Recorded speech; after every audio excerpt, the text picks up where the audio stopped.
really think that we're dating. We're not dating. This is a part 2. Holy sh... This is just a fucking classmate. I mean, listen, hoes.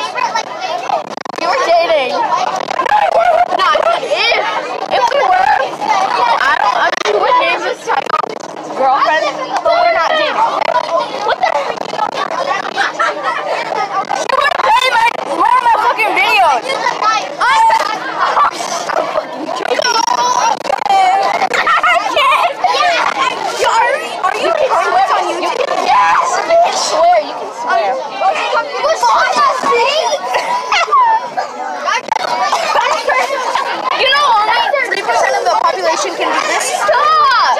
Only 3% is great. Only 3% of the population can do this. I can do that.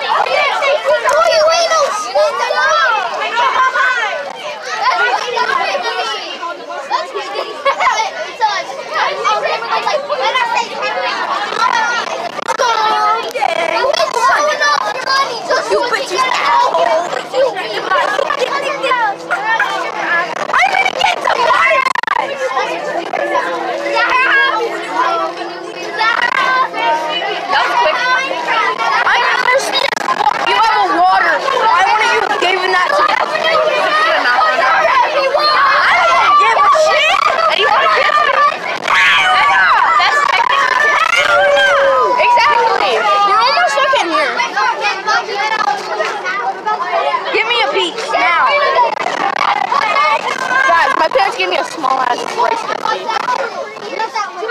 Half, man. I live in that car. Oh, guys, so we're about to arrive at school. And, like, I gotta go on the bus after this.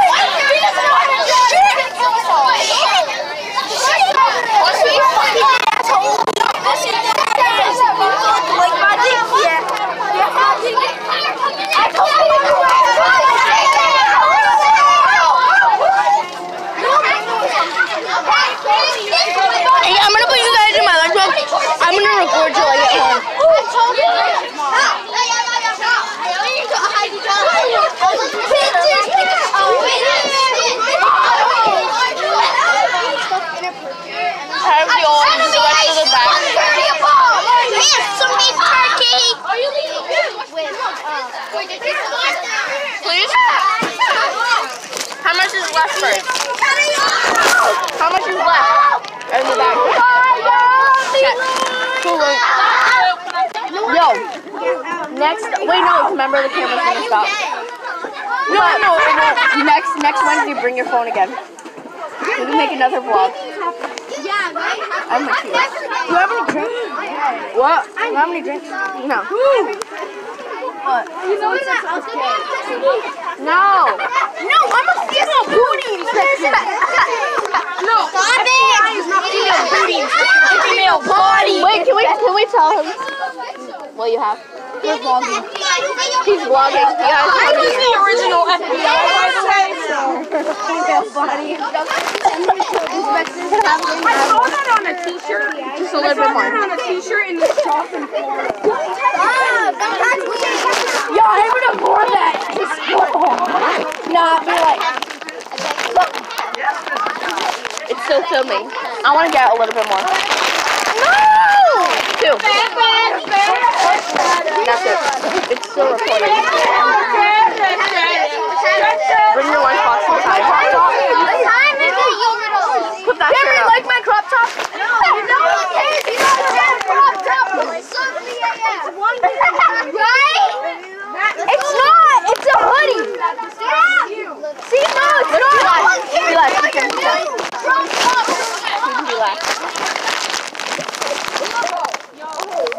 Go.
they don't get it. I just Hey, you want me to tell you a story? Yeah. Roses are red, violets are blue. You're a stranger, so fuck you.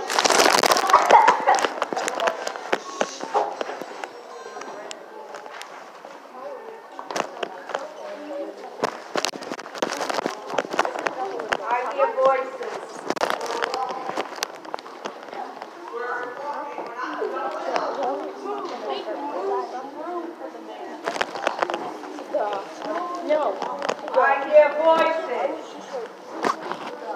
And I still hear voices.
I'm vlogging inside of this. Seriously?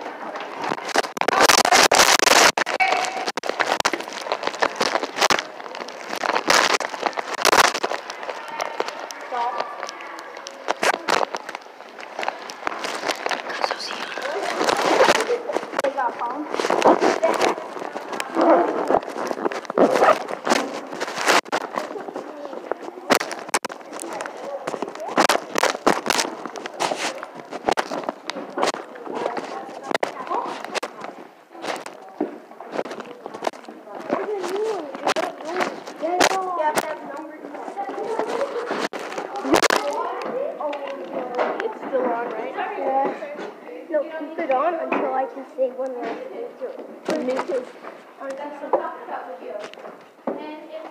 I'll just say something. No, hold on.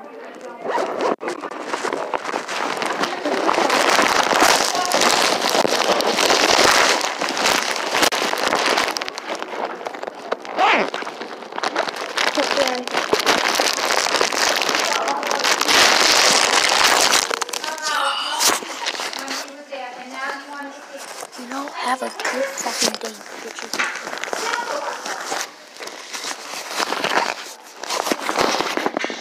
Don't tell Brady.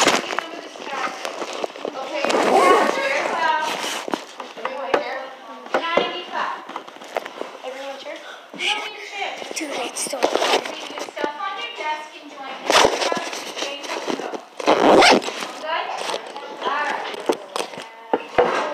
I'll be right back to you guys. Waiting for you to be quiet. Billy, we're waiting for you to get over here. Leave your backpack on your desk. Get out of my chair. You did not ask. Get out of my chair. You did not ask nicely. Get out. Over here, please. Thank you for doing the right thing.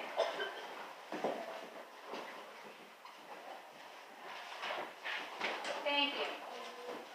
Where was Mama? Mr. Rosen tripped on a loose step outside the kitchen door.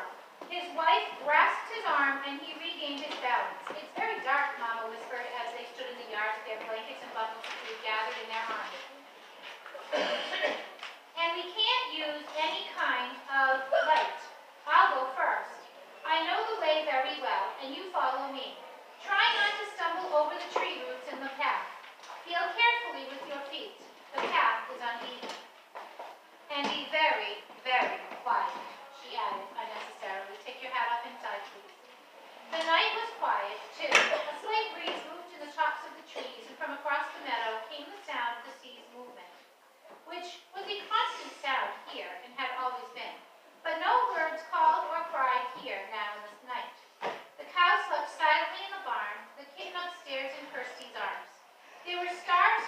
there, dotting the sky,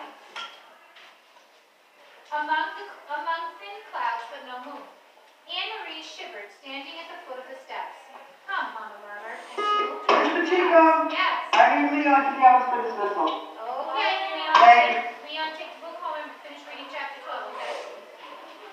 One by one, the Rosens turned and hugged Anne-Marie silently. Ellen came to her last. The two girls held each other. I'll come back someday, Ellen whispered fiercely. I promise. I know you will, Anne-Marie whispered back, holding her friend tightly. Then they were gone. Mama and the Rosens.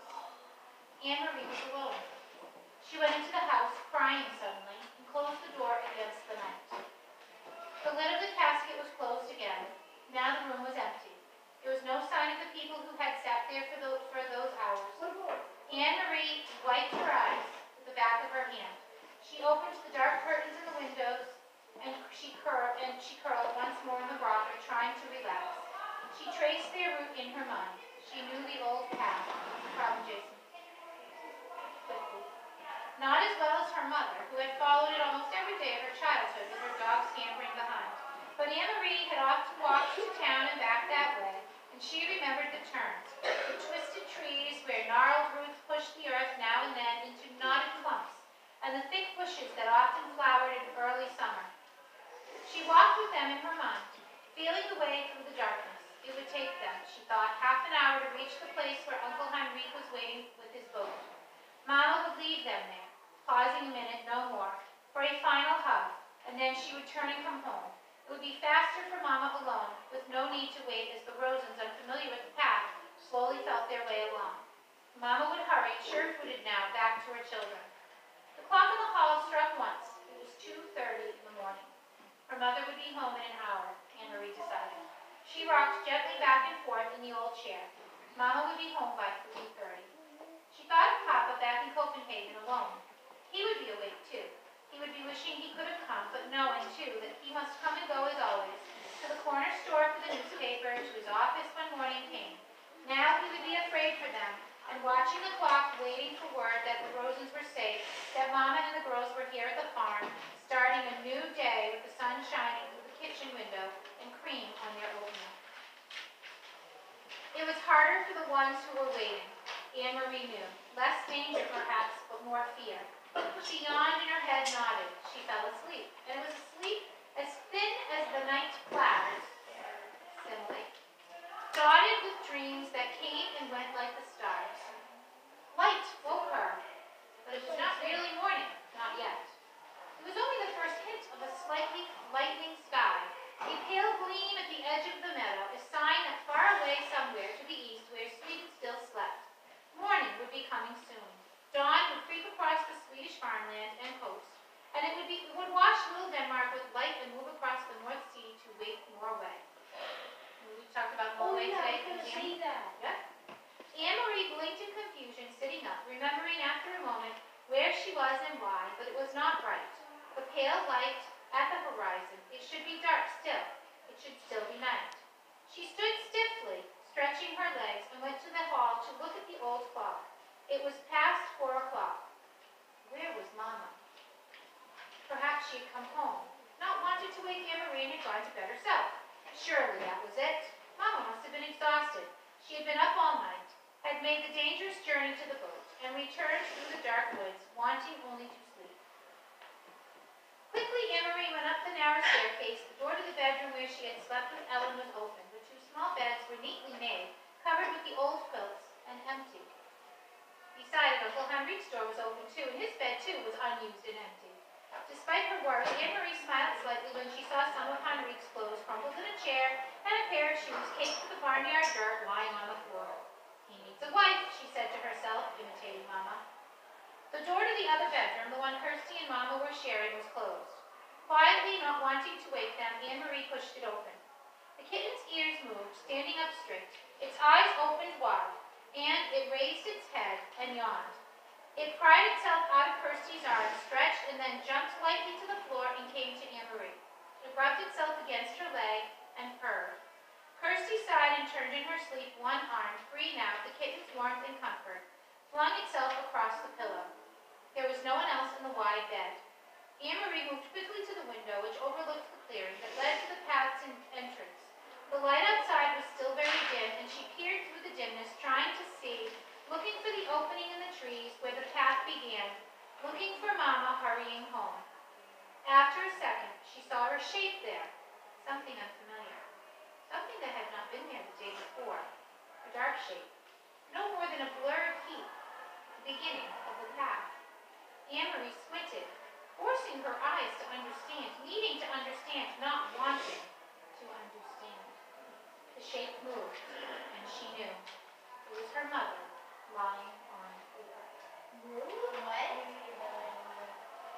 She was lying on the ground. Dead? The Nazi soldiers were still there. Soldiers? Soldiers.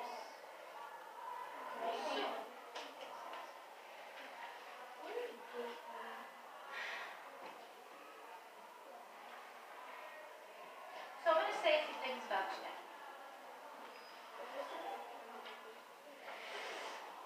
For the most part, I was impressed.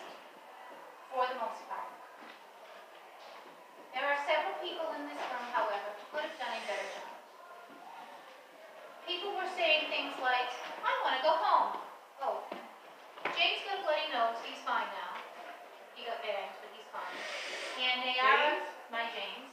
Is it bleeding again? Okay. And Nayara lost a tooth. No, not Nayara. Nayara picked a scab, so she was bleeding. And you need another Band-Aid. And Raina lost a tooth, so I wrapped it up in a piece of paper. You lost the tooth. But you know, guys, I'm just going to say this. You are all 9, 10, 11 years old. Does it matter who's first in line? No. Am I giving prizes for people who are first in line? No. Are you going to win the lottery if you're first in line? No. Everyone has a chance at winning it. Are we all going to the same place? Will we all get to do the same things? I have never not allowed the last person in line to do what the first person did. I've never not allowed that. The last person in the line has always gotten to where we need to go, and it's gotten to do what the first person in line has gotten to do. So the baloney of pushing and shoving people to get to the front of a line will stop. I have to say that Danny did not react twice when he got shoved today. Not once, but twice. It's not our abilities that make us who we are, it's our choices. And when you make a choice to shove someone, is that showing who you are? Yep. But is it a positive way? No. Danny didn't react. Danny didn't shove back. Danny took the high road. Because Danny has character. That's number one. Number two, I don't care if it's the most boring field trip you've ever been on in your life, you never say, I want to go home. Ever.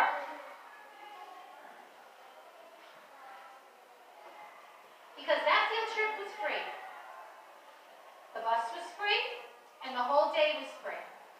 Because your teacher took a whole day in August and went down there and did professional development for a whole day so that you guys could go to that place for free and learn.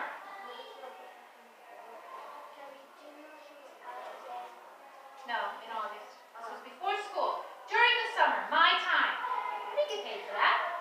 My time. And you have to be rude and say to the docent, is it time to go home? No, you said I want to go home. Same thing. Rude. Embarrassing. And then the behavior on the Lagoda, my people. Obnoxious. Well, I came in here to tell them, I don't know if they know this, but I have to approve all your field trips. Yep. I don't have to. Nope. You are going to go down next week, right? Tuesday. We're going to you remember the stars? I gotta give you field trip forms for that. We'll be back for lunch, but I do need, For the other. yeah, beef dip. I don't know, should I do field It's trip? really sad because 97% of the children in this room had a great day. Had a great day. Yeah, I know that, I always feel bad. It's for really, those it's kids. terrible because William Roy, he's had it. He's sick of this already. Right, William? William was in my group. He had to watch how some of the students in my group ran, got so, and you know what, it was because they were excited and I get that, but you're in a museum, guys. You have to act a certain way in a museum. You're You not don't have to outside your invite recess. you back. Just, so you Yeah, know, they might don't not have to invite us invite you back. So when you wanna go to the Whaling Museum next year, they're gonna say, yeah, not Ashley's school. No. How That many people means had fun Third today? grade next year won't be able to go, and that means second grade in 2 years won't be able to go. Don't come to Boston now. Don't come. Put your hands down. Alright, I'm gonna go get field trip forms ready for next Tuesday is Number the Stars, so we will be gone only for a couple of hours Yeah. morning. And it's in the zoo. And they will behave, and they actually did a fantastic job the last time we went to the zoo, so I don't think we'll have any issues there. But I will be asking for somebody to babysit a certain person. Yep.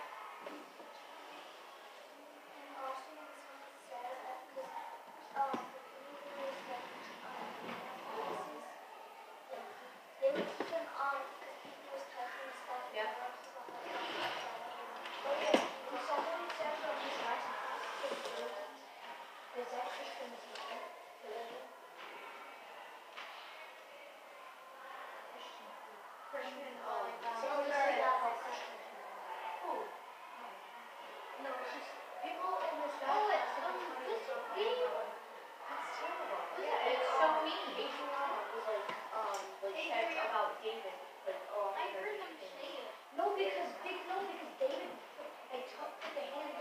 You need to not put your hands on anybody.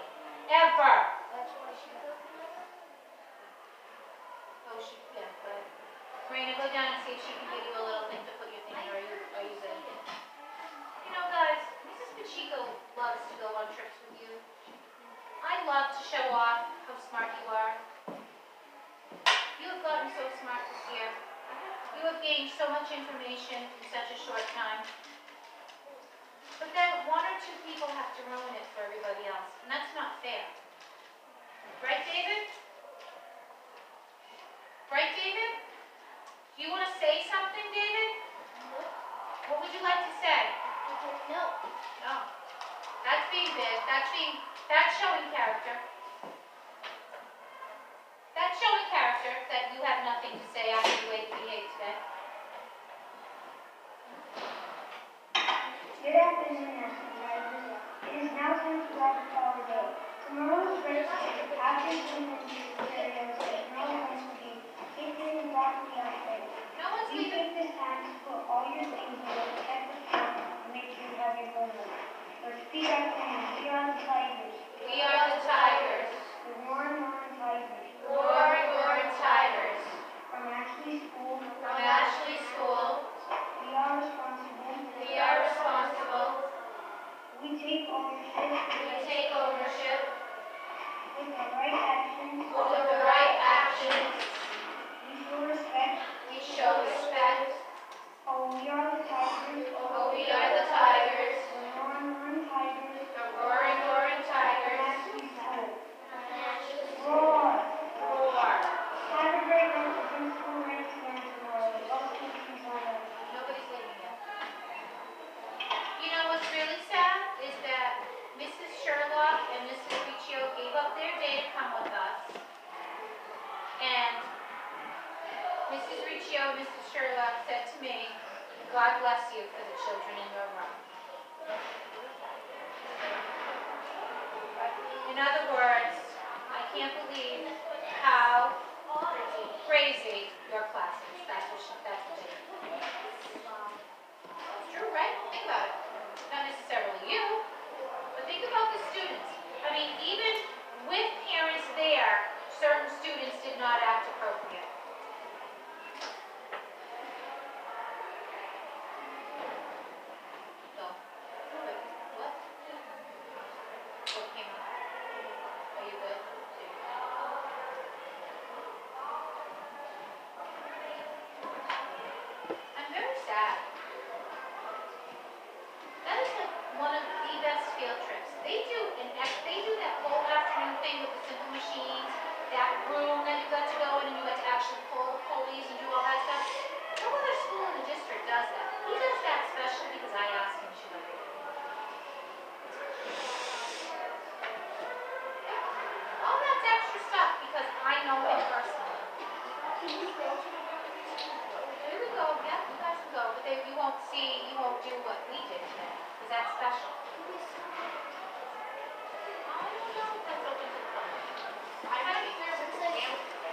That way?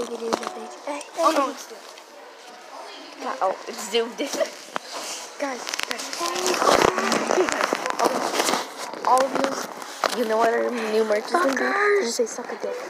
Yeah, you bitches, suck a dick ass. Okay, guys. Bye, dirty hoes. Bye, dirty hoes. I'm still gonna. Okay, bye, guys. I gotta go on the bus.